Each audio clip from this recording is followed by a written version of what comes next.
దేవుని పరిశుద్ధ నామములో మీ అందరికీ ప్రత్యేకమైన శుభములు, ఆశీర్వాదాలు, మేలులు ఈ క్రిస్మస్ మాసములో ప్రత్యేకంగా మీకు కలుగునుగాక. ఈ క్రిస్మస్ మాసములో మరొకసారి దేవుని వాక్యాన్ని మళ్ళీ చదువుకుందాం. అదే సంఖ్యాకాండము 24వ అధ్యాయము 17వ వాక్యము. నక్షత్రము యాకోబులో ఉదయించును. గమనించండి ఈ వాక్య భాగంలోని సారాంశం. యాకోబులో నక్షత్రము ఉదయించును.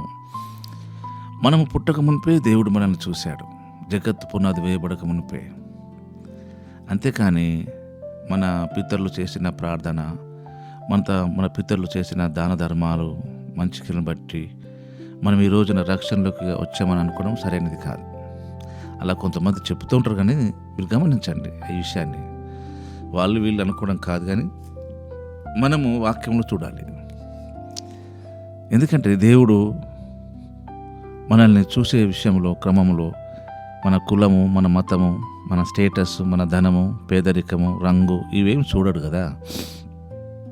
పలానా కులములో ఉన్న వాళ్ళని అని అనుకోడు కదా. ఈ కుల మతాలు, ఇవన్నీ రంగు భేదాలు, ఈ తారతమ్యాలన్నీ మనలో ఉన్నాయి, భక్తిపరులమైన మనలో ఉన్నాయి. ఏ భేదము లేదని దేవుడు అంటున్నాడు. సహవాస డినామినేషన్ భేదం కూడా లేదు.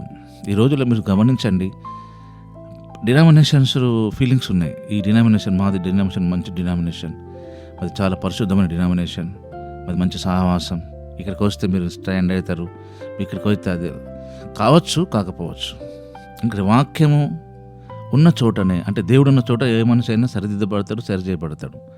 చూడు, ప్రత్యక్ష గుడారం దగ్గరికి మిరియామును, అహరోను, మోషేను ఎందుకు రమ్మన్నాడు? ప్రత్యక్ష గుడారం దగ్గరికి మాట్లాడతాడు ఆయన. ఇప్పుడు ప్రస్తుతం ఉన్న ప్రత్యక్ష గుడారం ఏంటిది? మన చర్చెస్, మందిరాలు. మరి దేవుడు మాట్లాడుతున్నాడు అక్కడ? ఆలోచించండి. మనుషులు మాట్లాడుతున్నారా? దేవుడు మాట్లాడితే మనకి ఎట్లుంటుంది? మన మనసులో ఆ వాక్యము కత్తితో కూర్చున్నట్టు అవుతుంది. అంటే దాని అర్థము, ఆ పాస్టర్ గారు చెప్పే మాటలు నీతోనే, నాతోనే, మనతోనే చెప్పినట్టుగా ఉంటాయి, చూసి చెప్పినట్టుగా అనిపిస్తూ ఉంటాయి. మన ఇళ్ళల్లో కెమెరా పెట్టిండు ఏంటి, సీసీ కెమెరా, పాస్టర్ గారు చూసినట్టు చెప్తున్నాడు అనుకునే భావన కలుగుతుందంటే నీకు దేవునితో మాట్లాడుతుండని అర్థం. మీరు ఆ టైంలో మీ ఆలోచనలు, మీ ప్రవర్తన, మీ బిహేవియర్ దిద్దుకుంటే మీ జీవితంలో సమాధానం ఉంటుంది, నెమ్మది ఉంటుంది. అదే యాకోబులో నక్షత్రం ఉదయించును, పాస్ట్ టెన్స్ అనేది మాట, ఫ్యూచర్ టెన్స్ ఉంటుంది. ఉదయించును, ఉదయించిన లేదు, ఉదయించును ఫ్యూచర్ టెన్స్ అన్నట్టు, అది భవిష్యత్తును చూపించేది అది. కానీ ఆల్రెడీ మన జీవితంలో దేవుని కలిగి ఉన్నాం కనుక ఎవరి ప్రార్థన వలనో, ఎవరి పరిశుద్ధత వలనో, ఎవరు చేసిన నీతి కార్యాల వలన మనం రక్షించబడలేదు. కానీ దేవుని యొక్క ప్రణాళిక, ఆయన ఏర్పాటును బట్టి ఈరోజు రక్షించబడ్డాం. కనుక మనల్ని మనం ప్రతిరోజు దేవునికి అప్పగించుకోవడం, మనల్ని మనం దేవునికి విషయంలో సరిదిద్దుకోవడానికి ఇష్టపడడం, ఆయనతో కలిసి సమాధానం కలిగి ఉండడం, నడవడం, personal prayer, personal Bible study ఉండడం, ఇది చాలా మన వ్యక్తిగతంగా కుటుంబానికి క్షేమమును, మేలును కలిగించే ప్రక్రియ ఇది. కనుక ఈ క్రిస్మస్ సందర్భంలో మనల్ని మనం ప్రభు అప్పగించుకుందాం. మనల్ని మనం దేవుని వాక్యములో నుంచి ఆయన విషయాలను మనము నేర్చుకుందాం. యాకోబులో నక్షత్రం ఉదయించును.